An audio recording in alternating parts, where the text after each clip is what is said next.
महादेव, मैं भी क्षमा प्रार्थी हूं। क्रोध में ना जाने मैंने आपसे क्या क्या कह दिया। मुझे क्षमा कर दीजिए।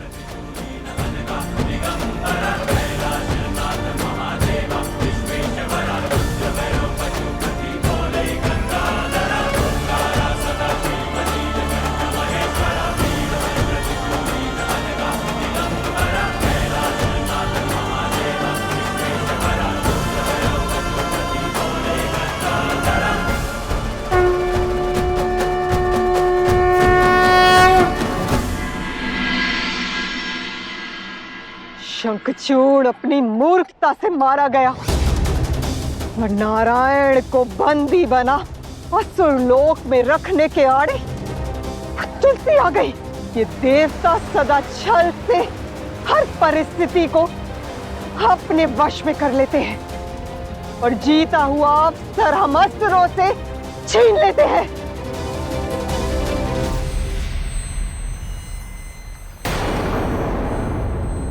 रंभ, रंभ, रंभ। माता,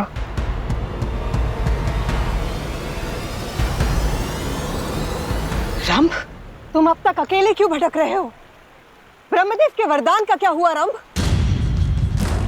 बताओ, वो स्त्री मिली या नहीं मिली? मिली असुर माता, अति रूपवती स्त्री। परंतु जैसे ही मैं उसके समीप गया, क्या तुम मुझसे विवाह करोगी?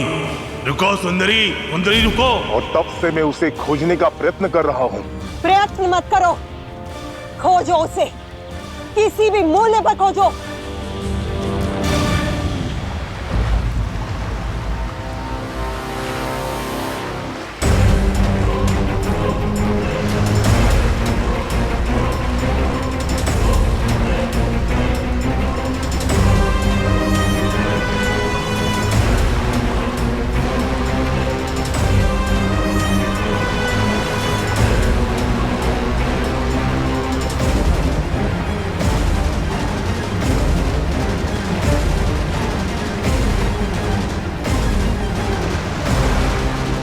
ये क्या है माता? महादेव का न्याय।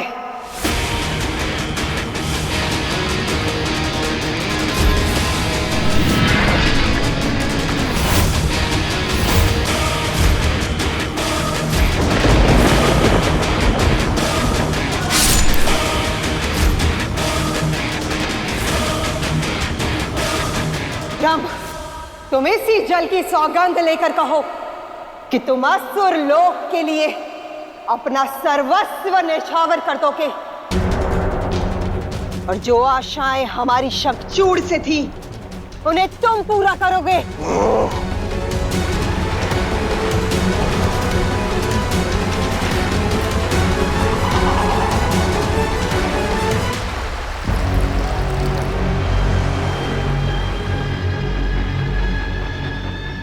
ये रंभ सौगंध खाता है असुर लोक का स्वरूप बदलने की।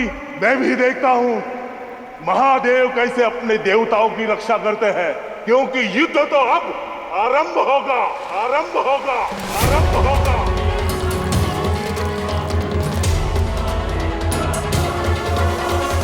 उचित कहा तुमने, युद्ध तो अब आरंभ होगा।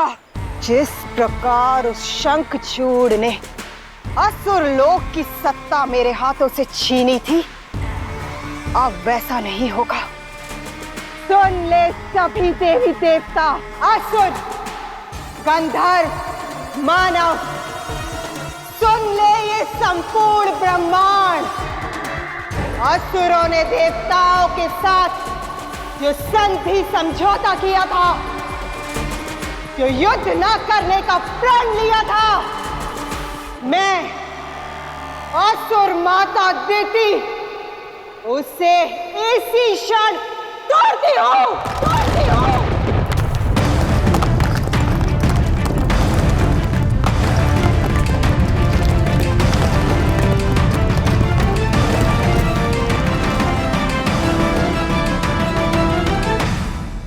धन्यवाद असुर माता, हम देवताओं को इस अनचाही संधि से मुक्त करने के लिए। क्योंकि सत्य तो यह है कि हम देवता भी इन असुरों के साथ कोई संधि नहीं करना चाहते। अब इन असुरों का समूल नाश करके ही धरती पर शांति की स्थापना करेंगे। समय आ गया है देवगण, अपनी शक्ति बढ़ाने का। इन असुरों के प्रत्येक बार का उत्तर 100 गुना अधिक शक्ति से देना होगा। समाप्त कर देंगे इन असुरों को। हर हर महादेव, हर हर महादेव।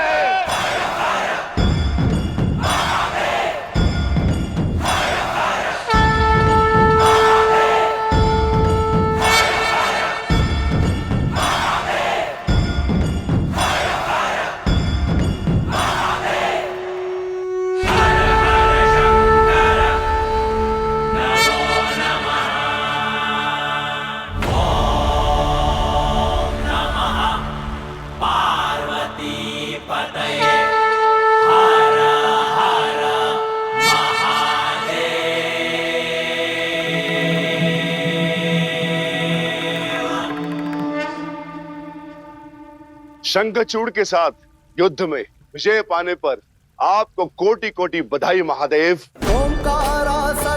मेरी शुभकामनाएं भी स्वीकार करें महादेव। वीरभद्र त्रिशूलीन अनघा दिगंबरा कैलाश नाथ महादेवा विश्वेश्वरा रुद्र भैरव पशुपति भोले गंगाधरा ओंकारा सदा शिव नीलकंठ महेश्वरा वीरभद्र त्रिशूलीन अनघा दिगंबरा कैलाश नाथ महादेवा विश्वेश्वरा रुद्र बधाई हो महादेव। भोले गंगाधरा।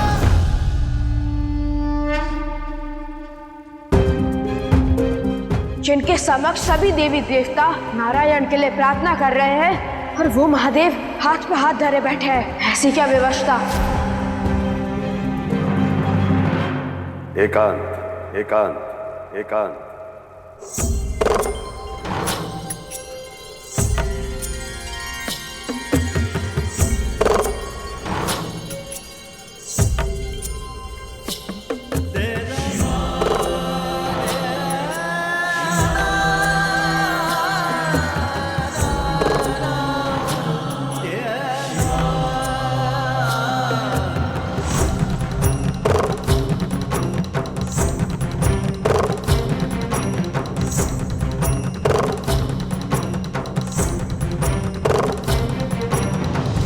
एक क्षण रुको कार्तिकेय।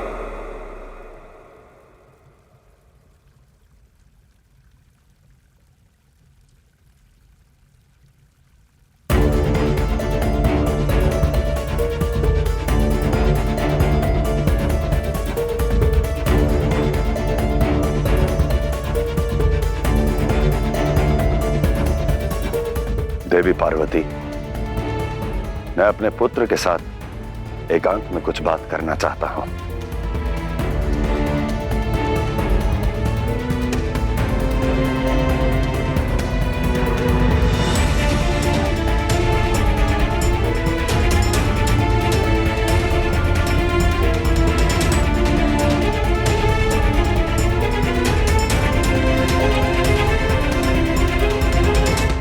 बताइए महादेव, क्या बात करना चाहते हैं आप। बात नहीं पुत्र, प्रयास प्रयास प्रयास। आज आभास हुआ है कि हमने एक दूसरे को कभी अपने मन की बात कही ही नहीं। कौन पिता के प्रेम को मापे, पिता और पुत्र के संबंध को समझने का प्रयास ही नहीं किया। पुत्र का दुख शिव मन को व्यापे।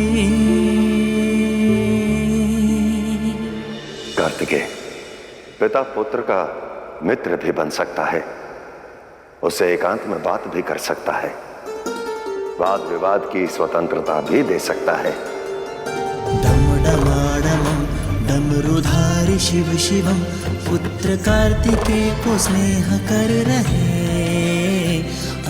कार्तिकेय, देखे सारी वेदना। इसलिए आज मैंने सबको भेजकर केवल तुम्हें रोक लिया। जो संतान आज मुझे अपना पिता नहीं, मित्र समझकर मुझसे बात कर सकते हो। वो ही है पिता, पुत्र मन की पीड़ा जी महादेव। बिन कहे समझते शिव, ऐसे आशुतोष है शिव पिता।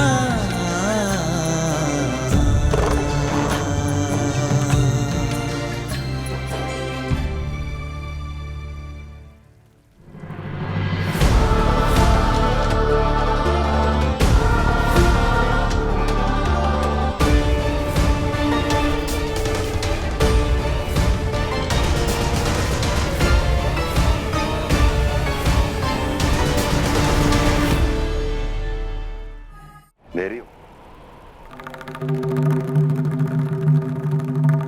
तो कहो कार्तिकेय, देवलोक में तुम्हारा पद क्या है? देव सेना में मेरा पद देव सेनापति का है। और एक सेनापति का कर्तव्य क्या होता है? अपने राजा और अपनी सेना के प्रति उत्तरदायी होना। मेरी ओर देखो कार्तिकेय, एक बात बताओ, जब आज इंद्रदेव शुंभ, निशुंभ और नामुची के साथ युद्ध कर रहे थे, तब तुम कहां थे? और तुम्हें कहां होना चाहिए था? बोलो।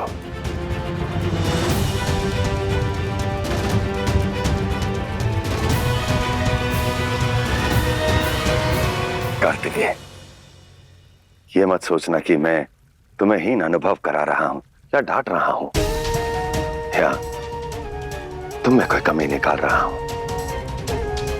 मैं तो केवल मित्रवत भाव से तुम्हें समझाने का प्रयास कर रहा हूं।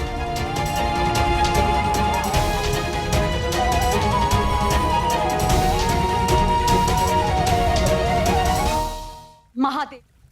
कार्तिकेय, तुम्हें नहीं लगता कि तुम्हें देवराजेंद्र की सहायता करनी चाहिए थी?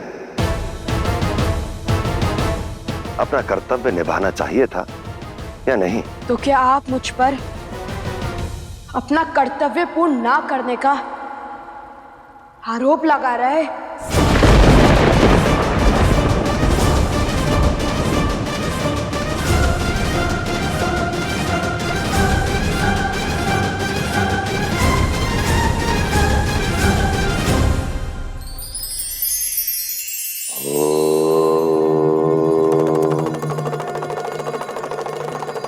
क्या कभी आपने किसी मछली को वन में दौड़ते देखा है, या किसी सिंह को जल के भीतर राज करते देखा है? नहीं ना, क्योंकि मछली की शक्ति जल में चरम पर है और सिंह का जल से बाहर। तो फिर क्यों हम मनुष्य का आकलन उनके बल से, उनकी संपत्ति से, उनकी प्रतिष्ठा से करते हैं? कम हो या अधिक, शक्ति तो सभी में समाहित है। इसलिए जीवन में सभी को महत्व दें, सभी का महत्व समझें।